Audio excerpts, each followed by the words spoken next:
And greetings to you. Joe Rubenstein here, producer and host of Real Time 1960s. I want to thank you very much for joining me today for episode 3 of this portal into the past where I document and reflect on the 60s in real time with both podcasts and our daily timeline, which features posts, video, the best images I can possibly find of what happened exactly 60 years ago. And that timeline, along with all our podcasts, social media links, contact info, so you can reach me directly with your feedback, which I encourage you to do, all that can be found on our website, realtime1960s.com. Last time, we talked about Psycho, which was dominating the big screen in 1960 and making people think about showers in a whole new way. But today, we migrate to the small screen and the Twilight Zone, the landmark anthology series created by Rod Serling and broadcast on CBS from the fall of 1959 to the spring of '64. My opinion, this show offers more creativity than any other show of its era, and I also think if you had to pick one year for your Desert Island collection, 1960 would be a very good choice. 35 episodes broadcast that year, so today, my personal picks for the top 3 of those 35. And after that, I'll give you a few of my runners-up as well. So now it's time for you and I to enter the Twilight Zone, and we'll do it right now.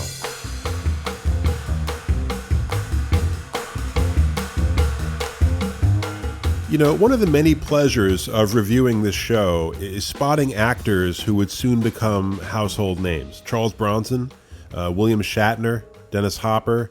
But the beauty of the Twilight Zone for me is the fact that the writer/creator is the star. And the beauty of the half-hour anthology series is, first of all, the half-hour time limitation forces concision. There can be no filler. And the nature of the anthology series, with a new cast and story and setting every week, it really forces you to tell a good story. I mean, with a show like The Sopranos, which I loved, part of the appeal, at least for me, was getting to know such an interesting character as Tony Soprano. It was almost like making a new friend, a horrifying friend sometimes, but a flesh and blood human being. And of course, with a serial, there's cliffhangers as well that draw the viewer back.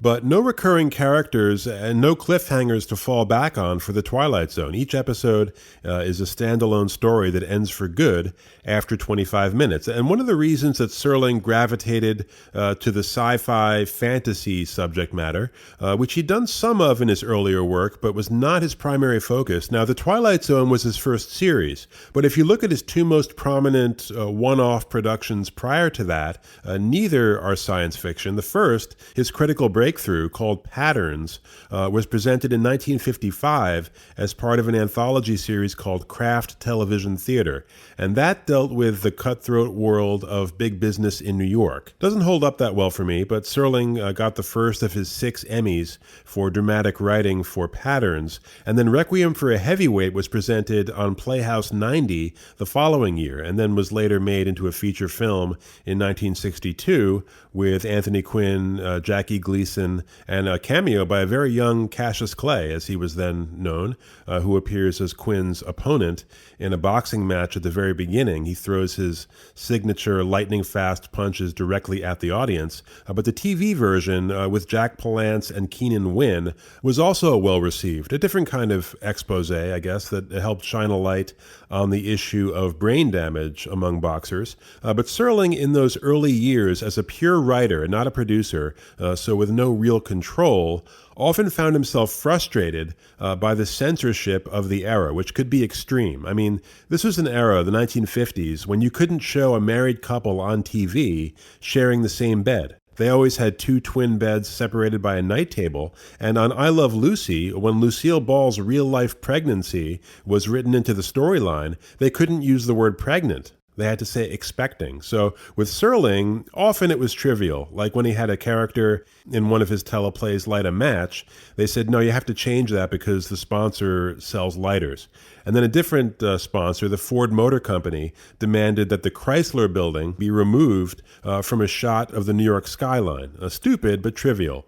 Now, not trivial was a notorious incident that occurred between Patterns and Requiem. Serling wrote a hard-hitting show, or at least it was before the censors got their mitts on it, called Noon or Doomsday for the United States Steel Hour, based on the Emmett Till murder. And for those who may not know, Emmett Till was a 14-year-old African-American kid from Chicago who was lynched in Mississippi in 1955 for the high crime of offending a white woman in her family's grocery store. Now, how or if he even did that, we don't know. There were conflicting stories. But Till was abducted by the husband of this woman and a friend of his and just brutally murdered and became this kind of icon of the civil rights movement. Now, what made this a worldwide sensation was the fact that Emmett Till's mother insisted on a public funeral with an open casket so everyone could see her son's mutilated, bloated body. He had been tossed in a river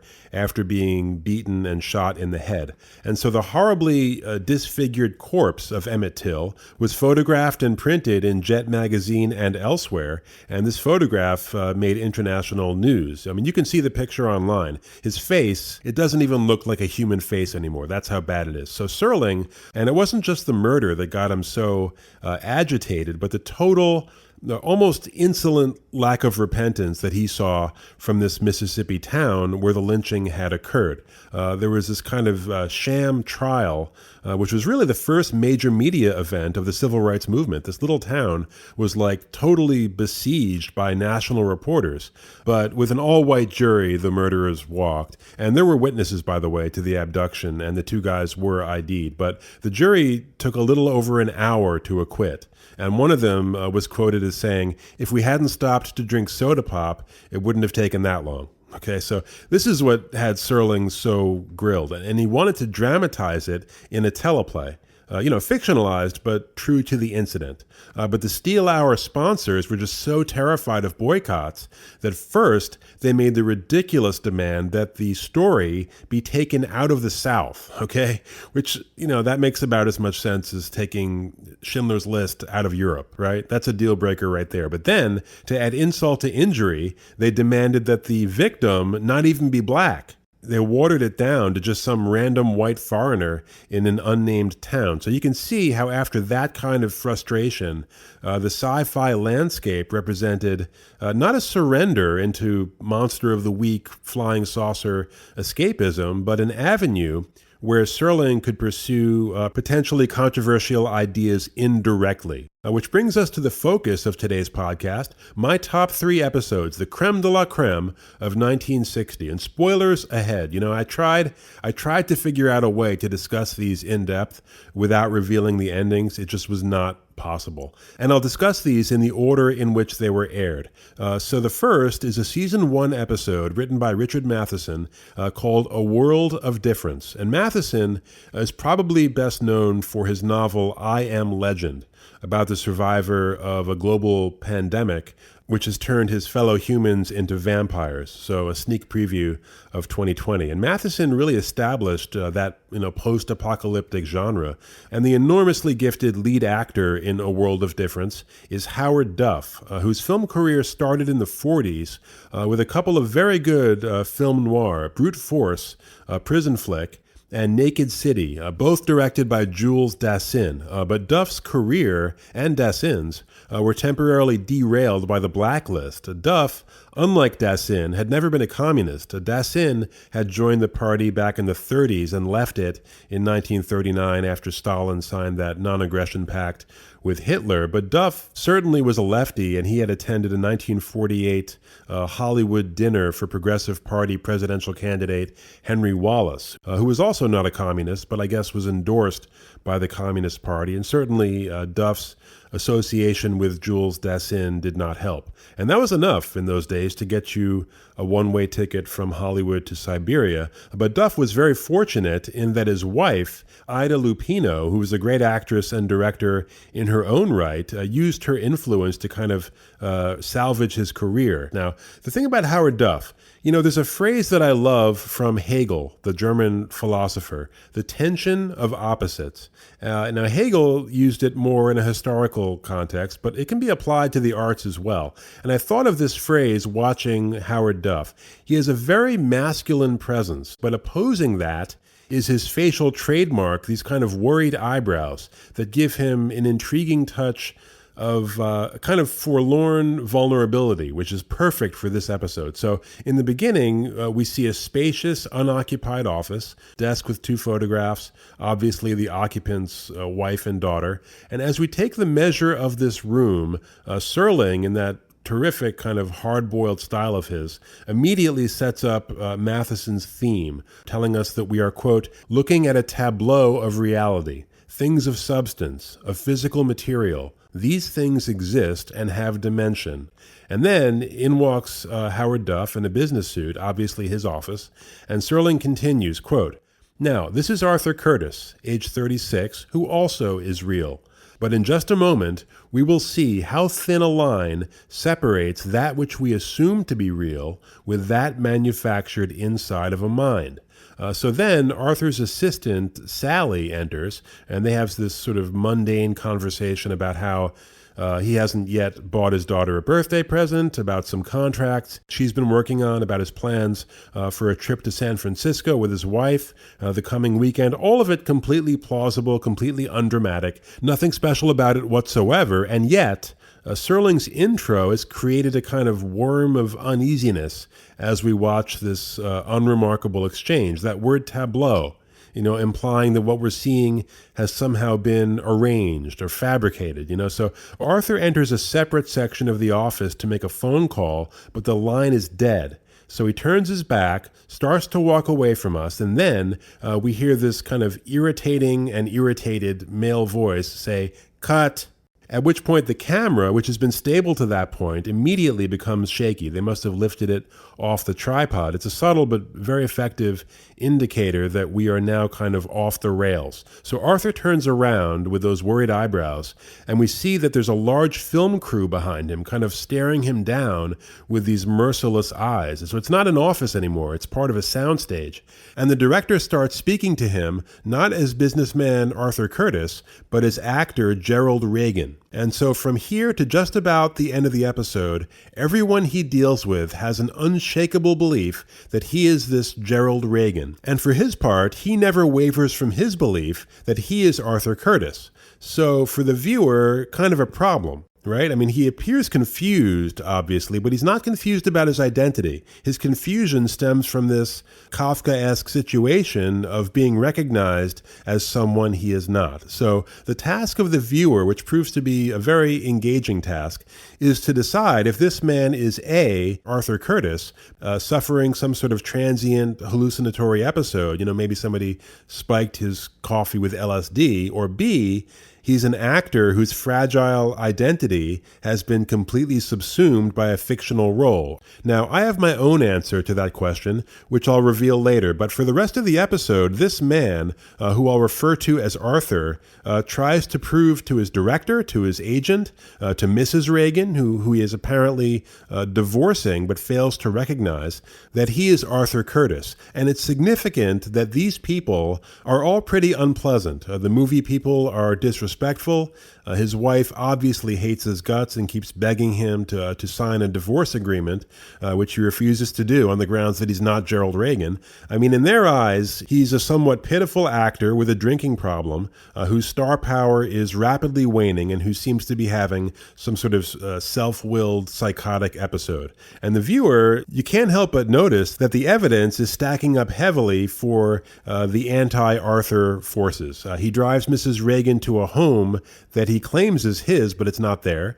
He sees a young girl who from the rear looks like his daughter, but when he grabs her and spins her around, it's not his daughter.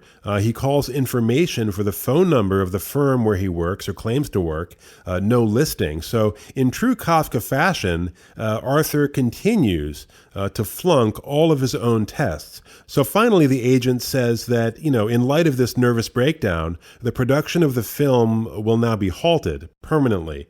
And the office set, which Arthur views as his office, will be torn down, which drives Arthur into an absolute panic. So as he races back, Arthur's last hope is to get back to that office before it's torn down and somehow re-enter this portal back to reality. And to our relief, he apparently succeeds in this attempt to regain his life. The set has not yet been torn down. He finds his wife, Marion, calmly standing there calling him Arthur. So he grabs his wife and he says, let's not wait until Saturday for that trip to San Francisco. Let's leave, let's switch that flight and leave right now, which they do. So exit Arthur and Marion, but we stay in the room. And there's that crew again, looking for Gerald Reagan, who is nowhere to be found. And the final shot, or second to last shot rather, is a long, slow pan as the crew starts to take down the set. And the camera finally settles on a close-up of the script, and we see the title of the now aborted film, which is called The Private World of Arthur Curtis. Then there's an on-camera outro by Serling, which I'll get to. But Serling got a ton of mail after this episode aired. People were really confused about, who was the real guy? Was it Arthur Curtis or Gerald Reagan? Which you can kind of understand. I mean, the episode is sort of like one of those paintings by the Dutch artist M.C. Escher with their impossible objects. Two components look totally functional, but merged together, the thing just doesn't work on a dimensional level. They're optical puzzles that are unsolvable. But my interpretation, and you may view this very differently, but my opinion is that the true character Duff is playing is the actor Gerald Reagan, whose life is just this miserable trap and whose identity is so fragile that he has adopted this role of Arthur Curtis as an escape hatch. And so to me, it's not the director, the wife, the agent, the crew that are the hallucinations, but Marion, the wife at the end, who isn't really there. And so she signals that Gerald's breakdown is now complete. Sort of like Norman Bates at the end of Psycho, where his mother has completely taken over his mind. But for the viewer, the dice are kind of loaded in the opposite direction because we start the episode with Arthur. And so starting off not in reality, but in a kind of fantasy world. And this technique was later used brilliantly by David Lynch in Mulholland Drive from 2001, which I had to see twice before I truly understood it. And what makes that film and this episode so confusing is that we begin in the unreal. And since Arthur and his apparent world in that office seem fundamentally good to us, or at least innocuous, we're on his side. So what we're rooting for, in effect, throughout the episode is insanity. We're pulling for a delusion. So it's fascinating on an emotional level that, our relief at the end, if I'm correct, is that this man is now completely psychotic. Now, if I'm incorrect, then what we have is essentially a businessman who just had a really rough day between the ears, which to me doesn't ring true or have any kind of philosophical resonance. But after that close-up of the script, The Private World of Arthur Curtis, we see a plane taking off, presumably Arthur and Marion taking off for San Francisco, and Serling says, quote, "The modus operandi for the departure from life is usually a pine box of such and such dimensions, and this, death that is the ultimate in reality. But there are other ways for a man to exit from life. Take the case of Arthur Curtis. His departure was along a highway with an exit sign that reads, 'This way to escape.'" So even there, we get mixed messages, right? I mean, which is probably what confused viewers so much and led to all that fan mail. Serling still refers to him as Arthur Curtis, not Gerald Reagan, but he describes an exit, an escape, which supports my interpretation, which is that he's not escaping a delusion of being this alcoholic actor. He is an alcoholic actor escaping into a delusion. But it's a fascinating episode that holds up to multiple viewings because, well, first of all, the concept, but also the acting, the pacing, the music is great. The score was composed by a guy named Van Cleve. He was the first composer to use the theremin in TV scores. It had been used in films, most famously in Alfred Hitchcock's Spellbound of 1945. But for those who don't know, the theremin, which is used very effectively in this episode, is an electronic instrument named after its inventor, Leon Theremin, who was a Russian physicist who developed it in the 1920s as part of a Soviet government-sponsored research into proximity sensors. So the theremin is actually controlled with no physical contact by the performer. It has antennas that sense the position of the performer's hands, one of which controls pitch, the other volume. And the theremin became associated with creepy films where it was generally used to indicate insanity. Spellbound.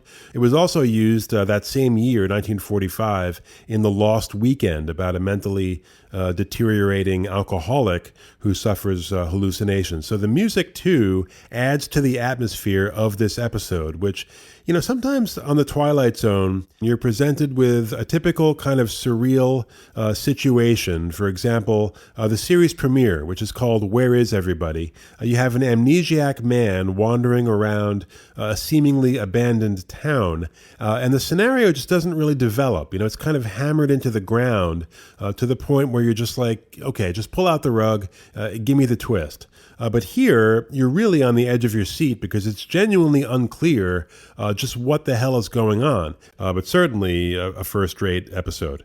All right, the second of my top 3 episodes was released on April 8th, 1960, same day that the Civil Rights Bill of 1960 was passed, which is kind of an interesting coincidence because this episode, The Big Tall Wish, about a bitter, over-the-hill boxer named Boley Jackson, is played by an almost entirely African-American cast. It was around this time, 1960, that the NAACP was really charging hard at the film and TV industry for its discrimination as far as both underrepresentation for black actors and also the types of roles, which maybe in 1960 those roles weren't as blatantly racist as the kind of cringe-worthy stuff you see from the 30s and early 40s. You did see a decrease in those kind of really ludicrous step-and-fetch-it, Butterfly McQueen type roles starting in the mid-40s. I think the war and maybe Jackie Robinson as well had a lot to do with that. But still, the roles were far from plentiful in 1960 and not that great. Actually, the NAACP had been on this issue for decades. They organized nationwide protests of Birth of a Nation, which is essentially a celebration of the Klan, way back in 1914. But with the rise of the civil rights movement, Jackie Robinson, Emmett Till, the Montgomery bus boycott right after that, the sit-ins of 1960, various school desegregation crises. You know, in 1959, 1960, this issue, civil rights, was sort of slowly making its way from the back pages to the front. And so a guy named Edward Warren, the president of the Los Angeles chapter of the NAACP, raised the possibility publicly of not just pickets if this unfair casting continued, but that charges might be referred to the California Attorney General, which in the past would have been ignored. But in 1960, the new Attorney General in California was a guy named Stanley Mosk. He was a liberal Jewish guy, originally from Texas, who was very big on civil rights and actually created the Attorney General's Civil Rights Division in California. But Edward Warren's charges were pretty much undeniable. This is what he said, quote, "Films will show a scene with a baseball crowd and you don't see a single Negro. This is ridiculous. You will see city street scenes and not a single Negro. Ridiculous," unquote. And I would add that you'll see, boxing film after boxing film from that era with no black boxers. Ridiculous. I mean, black men made up a huge portion of the boxing community going back decades. So it sort of makes you understand why Ralph Ellison called his 1952 novel about the black experience The Invisible Man. So Serling, around this time, said this: "Television, like its big sister, the motion picture, has been guilty of the sin of omission. Hungry for talent, desperate for the so-called new face, constantly searching for a transfusion of new blood, it has overlooked a source of wondrous talent that resides right under its nose. This is the Negro actor. And so he wrote this story, The Big Tall Wish, with all black characters, which begins with Boley Jackson, who, like so many Serling protagonists, is contending with middle age and encroaching irrelevance. He's only in his 30s. Actually, the actor who plays him, Ivan Dixon, was only 29, but, athletes age faster, especially boxers. So Boley's looking in the mirror as he gets ready to head out and face a very tough young fighter named Concilio. But sitting next to Boley, as he stands in front of this mirror, is an 8-year-old kid named Henry, the son of a woman in a neighboring apartment. And so as Boley kind of traces the terrain of his personal history in the ring, using the various scars and bumps and bruises on his face as a kind of roadmap, the kid, Henry, suddenly pipes up and tells him that he's going to win tonight, that Henry is going to make a big, tall wish, which Boley kind of gently laughs off as he heads out to the arena, fully expecting to get his head taken off by this up-and-comer Concilio. So in the dressing room, the fight doctor shows up, but instead of giving Boley a checkup, he offers him a fix and a share of the take if Boley goes down in the third, which Boley refuses to do, and he becomes so enraged that he punches a wall and smashes 4 of the knuckles on his right hand. So any microscopic sliver of hope is now gone. This will now be basically a public execution for a paying audience. And the fight itself is filmed very creatively. First, we hear the sounds of combat, and then, before we actually witness the massacre, the camera pulls in tight on the hands of various audience members. A woman shielding her face as she watches Boley get battered. A guy sort of indifferently, almost robotically shoveling popcorn into his mouth. Another guy sort of vicariously experiencing the fight, punching one hand into the other. The radio broadcaster, his hand is gripping the mic. And then finally, we see Boley taking his punishment. Now, if you've grown up as I did on Martin Scorsese's Raging Bull, which in addition to being a fascinating character study, features the most brilliant rendering of boxing ever. And credit where credit's due. The editor, Thelma Schoonmaker, had a lot to do with that, as did the incredible sound design of Frank Warner. His technique during the fight scenes of alternating silence with a wide assortment of really unusual sources, including animal sounds, elephants, horses, and then rifle shots. You hear melons being smashed. If you haven't seen it and you have the stomach for Raging Bull, which some people, especially women, don't, which I get. I mean, the scenes of domestic violence are tough to take. But if you do see it, listen to as well as watch the LaMotta Robinson fights in that film. They're incredible. But if Raging Bull is your reference point, looking at old boxing films or even more recent ones can be a pretty dismal experience. But this reaction shot technique of Serling's is quite effective. And it kind of reminded me, a very different kind of thing, but if you've seen Tarantino's Django Unchained, there's a scene where a disobedient slave is killed by a pack of dogs, which we hear, and that's bad enough. But other than a few flashing images, we see entirely through the facial reactions of Christoph Waltz as he watches this horrible death. That's one of the great performances of the century, in my opinion. But anyway, Boley is finally knocked out, and that too is shot creatively. I guess they had the actor lie on a transparent surface because the camera is beneath his prone body, which I'm not sure I've ever seen, not even in Raging Bull. So we're beneath Boley, looking up at Concilio as the referee begins to count. But before we get to 10, total freeze frame. All those hands in the audience we see again are frozen in time. The referee is just still as a statue with his arm in the air. Then we see another pair of hands, which are unfrozen. These are Henry's hands, as he sits before his TV set watching the fight and making his big, tall wish. But all of a sudden, the action resumes, but the roles are reversed. Concilio is now the one who's lying dazed on the mat, and it's Boley standing over him in triumph. It's a confusing confused triumph. He still remembers the prior reality, but Henry's wish has been granted. Boley has scored a knockout with a right hand whose knuckles are now unbroken. And so a victorious Boley Jackson walks home as everyone in his neighborhood kind of runs up to congratulate him, and he starts to take credit for the knockout that he had nothing to do with. So he goes to see Henry up on the roof of their building. The kid is feeding some rabbits in cages, which is kind of an interesting creative touch. Usually in these kind of urban-themed shows of that era, like On the Waterfront, for example, you'll see somebody caring for pigeons on the roof, but the rabbits, to me, are meant to evoke the magical element. Magicians like Henry take rabbits out of hats. So Henry tells Boley all about this big, tall wish that he made. And so here's the big test. Can Boley shed his cynicism and believe in something positive that defies his sense of what's possible? And it's a test that he fails. He struggles with it, but the rational part of his mind and his ingrained cynicism, plus the puffed up ego, who wouldn't want to take credit for this miraculous upset? But there's one moment when he stops and he says, Was I? Was I really out? And here, the boy is standing in front of the open cage with the rabbits inside, sort of like a gatekeeper between Boley and these symbolic manifestations of magic.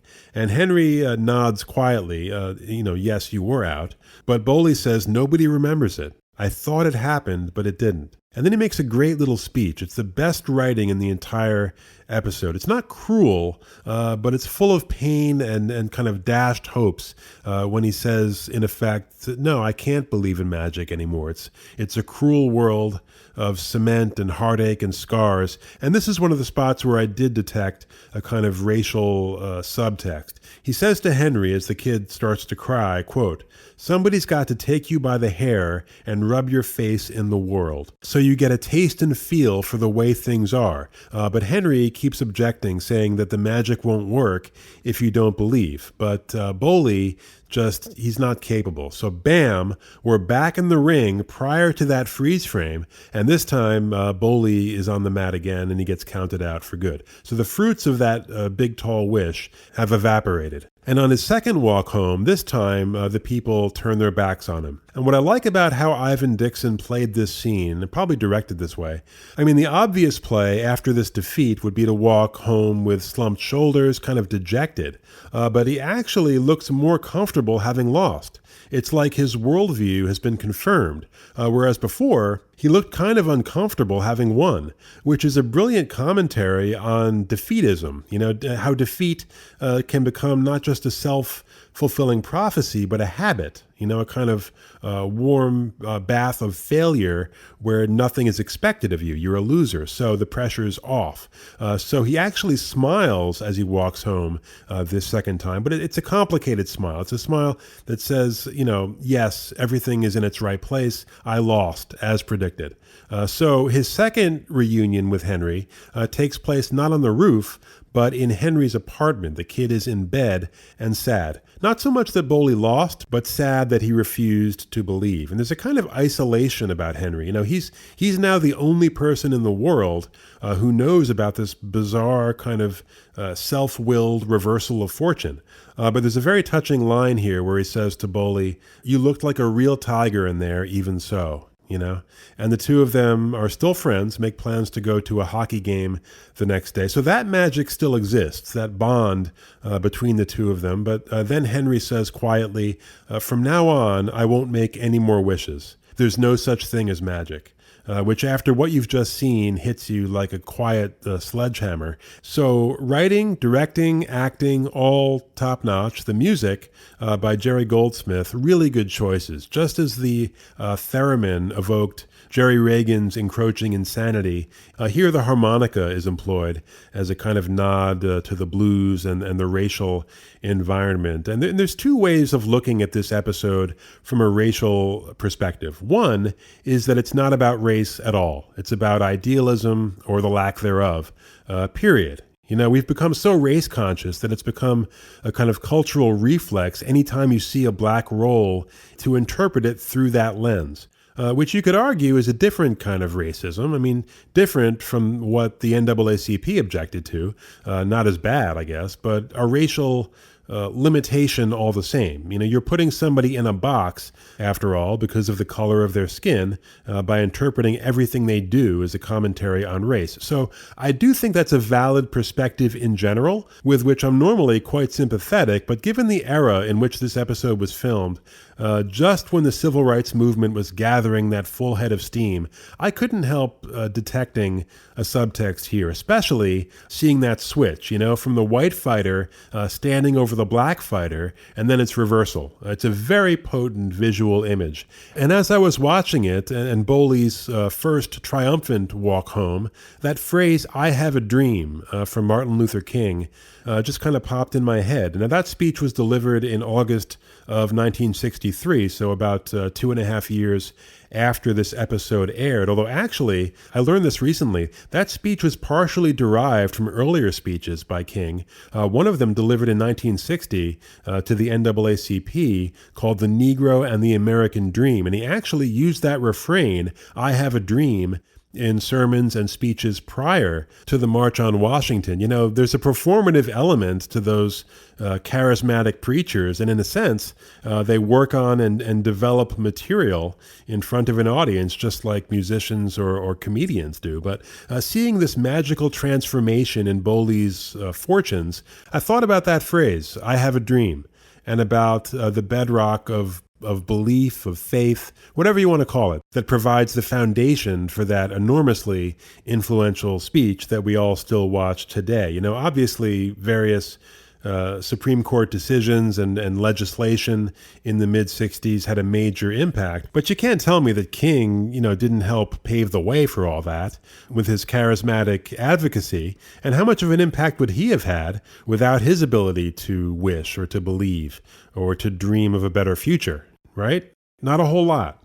So there's a real-world example of a big, tall wish, backed by positive action, of course, but the belief helped inspire that action and change the world. Now, as far as the casting, what Serling did here in his own small way, and continued to do, because this was not the last time that he gave black actors significant roles, did not go unnoticed. I do think that it helped influence other producers and filmmakers as you saw more and better roles for performers like Sidney Poitier and others as the 60s progressed. And, you know, even though the casting may seem like small potatoes by modern standards, it was so groundbreaking at the time that the Twilight Zone, on the basis of this episode, was awarded the Unity Award for Outstanding Contributions to Better Race Relations in 1961. Which is kind of bittersweet. I mean, sweet that the step was taken and acknowledged, bitter that, you know, such a small step was noteworthy, you know, nearly 100 years after the Civil War had been fought and won. Okay, last up in my top 3 episodes might be the most famous of the entire series, Eye of the Beholder, which aired just 3 days after JFK was elected president. And the theme here is conformity. Now, there's a political angle as well that's kind of grafted on, which I'll get to. I found that aspect a bit clumsy and gratuitous. But I chose this episode mostly because, well, first of all, the enormously compelling mood that it creates, and secondly, the creativity employed in keeping the big reveal at the end a secret. So the mood, or the look of this episode, I'd call it futuristic noir, which if you look at sci-fi films from the 50s and early 60s, there is a kind of film noir look to most of it, partially because so many, like the Twilight Zone, were shot in black and white, but also the use of shadow, of darkness, of high contrast lighting. Films like The Thing from Another World from 1951, The Day the Earth Stood Still, Them, the 1954 classic about the enormous radioactive ants. But this episode is much more claustrophobic than any of those. It takes place entirely within the confines of a hospital in an undisclosed time and place. So as the episode begins, Janet Tyler, who's played by two actresses, for the majority of the episode, when most of her head is obscured by bandages as we await the results of her 11th surgery to repair a horribly disfigured face, the implication is that it's not from an injury, but rather some sort of birth defect. So here, she's played by Maxine Stewart. And then, during the last few minutes after the big reveal, Janet is played by Donna Douglas. I guess they wanted a specific vocal style in the first case and a certain look in the latter, which maybe Stewart didn't have. But Janet's 11th surgery will be her last. The state mandates that if the 11th surgery of this type fails, why 11, I don't know. But after the 11th failure, the patient will be either segregated or euthanized. Now, if the surgery succeeds, of course, the patient can be integrated into society. And the surgery is performed not by cutting, but through the use of an unspecified drug. They use the word surgery throughout, but with no incisions. Probably treatment would be a more accurate term. I think Serling, who wrote this episode, the word surgery has a certain kind of frightening connotation, and he probably added the drug business to take scarring out of the equation for those last few minutes. But the doctors and nurses, whose faces, like Janet's, we do not see, are generally presented as caring and humane, especially the lead doctor, who has a very comforting voice and gentle hands as he massages Janet's shoulder while trying to reassure his deeply anxious patient. So excellent bedside manner. He's clearly somebody we can trust.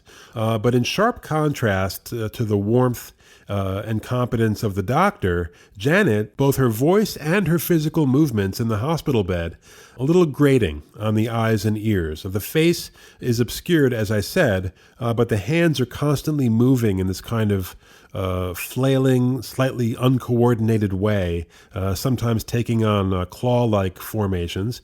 The voice has an unpleasant sort of metallic edge to it, just a touch of sandpaper in the lower register. And this is certainly deliberate. I mean, through this casting and this performance, we are subtly prepared for Janet to be hideously deformed. And we're also prepared by the dialogue. At one point, out of Janet's earshot, one of the doctors refers to Janet's pre-surgery face as a pitiful, twisted lump of flesh. And so we start to dread the removal of those bandages. And the scene in which this takes place is expertly paced. They do everything possible to slow the tempo and draw out that tension. And like the boxing match in our last episode, after the last bandage comes off, we don't see Janet's face immediately. We see and hear the staff's reaction. One nurse lets out a horrified gasp. Another throws an arm over her face. We still haven't seen their faces, by the way. And then they cut to the doctor's hand as he drops the scissors in dismay and steps back from this apparently revolting sight. And then the payoff, Janet's face, it turns out, is shockingly beautiful, at least to my eyes, and I imagine to the vast majority of beholders in the audience. A little like Marilyn Monroe, but less cartoonish, a little softer. They may have used some sort of filter on the lens to soften her up even more. But her face, which she touches and then buries in her hands before bursting into tears and running away, is stunning. And then part two of the payoff is the revelation that the staff, the doctors and nurses, have faces which to our eyes are grotesque. If you haven't seen the episode, picture a short-snouted pig who's just gone 12 rounds with Mike Tyson. The faces look slightly sort of rearranged and sagging. The noses, or snouts as I called them, are bent sideways. But in this world, that's the norm. Distorted pig face. Now, the political element that I mentioned is transmitted through a telecast, of which we hear snippets throughout. They have TV monitors installed in the hallways of the hospital, and the leader of this society is giving a speech preaching glorious conformity, and his vocal type and hand gestures are clearly meant to evoke Adolf Hitler, which to me is a little heavy-handed. First of all, and maybe this wasn't as true in 1960, but it's certainly true now, Hitler and Nazi references have become so ubiquitous and are used so inappropriately in the sense that they kind of trivialize Nazi Germany. So they've really lost all their potency and meaning. But I also think that Serling did not need to make this world explicitly fascist to make his point. Of course, there was extreme regimentation in Nazi Germany, as there was in Mao's China or Stalin's Soviet Union. But conformity, that's an issue in every human society, including democracies. I mean, you even find it with animals. I'll never forget this. I once saw a show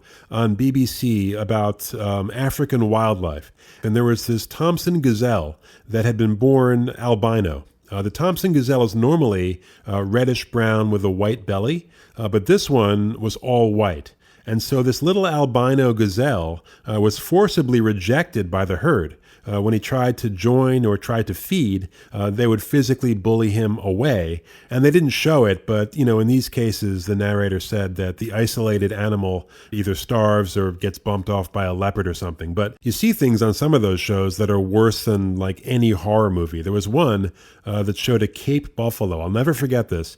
This buffalo had the misfortune to get stuck in a mud pit. And this pack of just filthy, disgusting, yelping hyenas basically ate him alive from the rear. That's something I will never unsee. If there's one species I could vanish from the planet, as long as it wouldn't disrupt the ecosystem, that would be it. Hyenas, gone. But anyway, this televised speech by this sort of Hitler-esque leader has been playing in the hospital throughout the episode. He says at one point, "We must cut out all that is different like a cancerous growth." That's classic Hitler, who is always using disease metaphors. And like the doctors and nurses, the leader's face is hidden until the end when his pig face is revealed. And as for the faces, I mean, it's 1960 network TV on a budget. Obviously, they're masks. They do look kind of fabricated and artificial. But first of all, it's not like CGI existed. And second of all, who cares? I mean, when you're in the hands of a Rod Serling or an Alfred Hitchcock or a great storyteller like that, I mean, you're happy to suspend disbelief and forgive those details because the mind and the emotions are so fully engaged, Part of the problem with having all this CGI and advanced audiovisual technology today is that so many films of this type become about that. They turn into a kind of science and technology exhibit. So I do think our era is marked by a surplus of technology and perhaps a conceptual deficit, but that's a whole other diatribe. So Janet finally ends up in a room with a man named Walter Smith, who, like her, is hideous by societal standards, but handsome to us. And so he and one of the doctors, they convinced Janet to go off with Walter to this kind of segregated village so she can live in peace with people like herself, and also so that the majority can be spared the sight of her hideous face, which sort of reminded me, there was a book about World War I published a few years ago, a very good book called My Fellow Soldiers, which reconstructs that war through the letters of those involved.